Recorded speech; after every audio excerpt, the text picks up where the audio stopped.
another episode ng videos na kinatamarang i-edit nitong nakaraang taon. December 23 nga noong 2023 ay umattend ako ng oath-taking for new civil engineers dito sa may PICC sa Pasay. Ang kasama kong guest dito ay dalawa, yung kuya ko at yung isa kong tito. Bago kami pumasok sa may plenary hall ay pumunta muna kami dito sa may picturean para magpa-picture. Nakailang pila yata kami dito bago kami makapasok sa loob.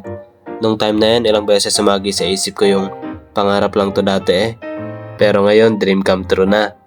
I may not be the best inductee sa batch na to and I don't have the best story and testimony. Maaaring para sa iba naging smooth lang ang lahat. Pero para sa akin, to get here, it takes a lot of disappointments, failures, efforts, courage, and faith. Hindi ko tinake negatively yung mga failures na pinagdaanan ko. Instead, tinake ko siya as an inspiration and as an opportunity to grow. At hindi ko ma-achieve yung mga success na inaasam ko kung hindi ko pagdadaanan yung mga failures na yon. Ito yung isa sa mga pinapangarap ng mga civil engineering students, ang ma-meet ang mga legend ng civil engineering profession. Si Sir Dakay na gumagawa ng mekos-mekos na MSTC, si Sir Estanyero na paborito ng lahat sa HGE, at si Ma'am Praxi na syempre mas paborito ng lahat sa PISAD.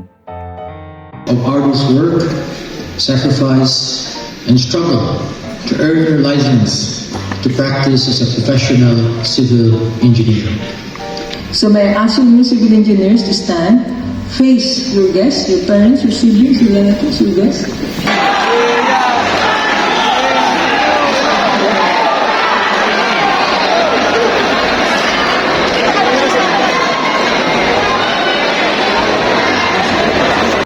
State your name. I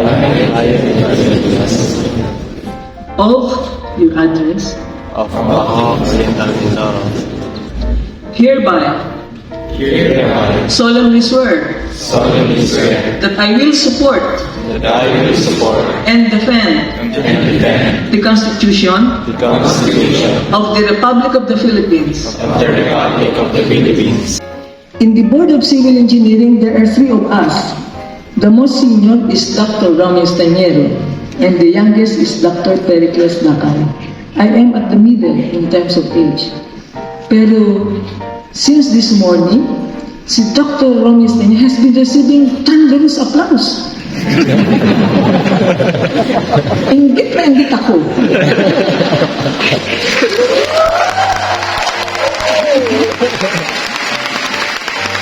Si Dr. Romeo pa rin ang pinapalakpakan niya yan, di ba? And then, kasunod na malakas ang palakpak, si Dr. Dakay. Ako yung pinakamahina yung palakpak.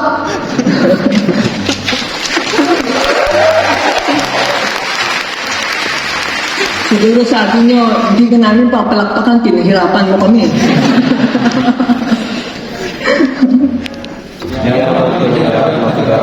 Philippine Institute of Civil Engineers Incorporated ay taimtim na nanunumpa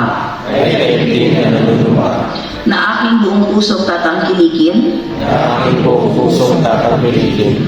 Imagine there are only 6,810 out of the 18,582 examinees.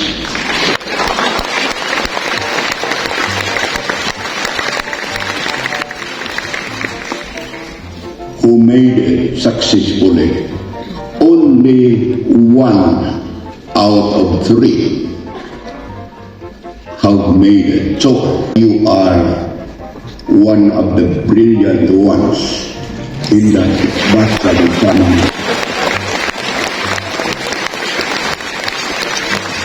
As you practice your profession, do not look for too much money.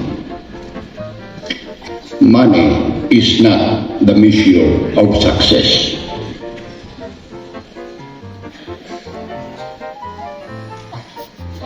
They may not agree with me.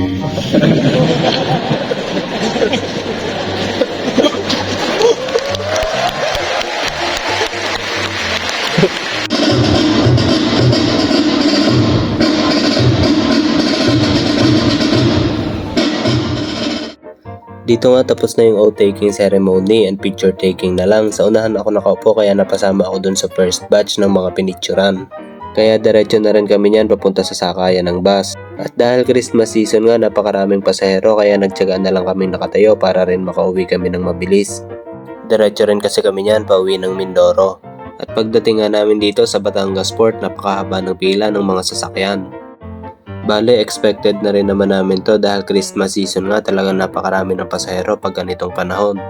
And as expected, napakatagal namin naghintay dito sa Batangas Port at tinabot na rin kami ng umaga bago pa makasakay ng barko. Halos 3 oras nga naging biyahe namin sa barko at nung time na to, pababa na rin kami. Syempre, puyat ang person. Tsaka na lang babawi ng tulog, ang importante, nakauwi na kami.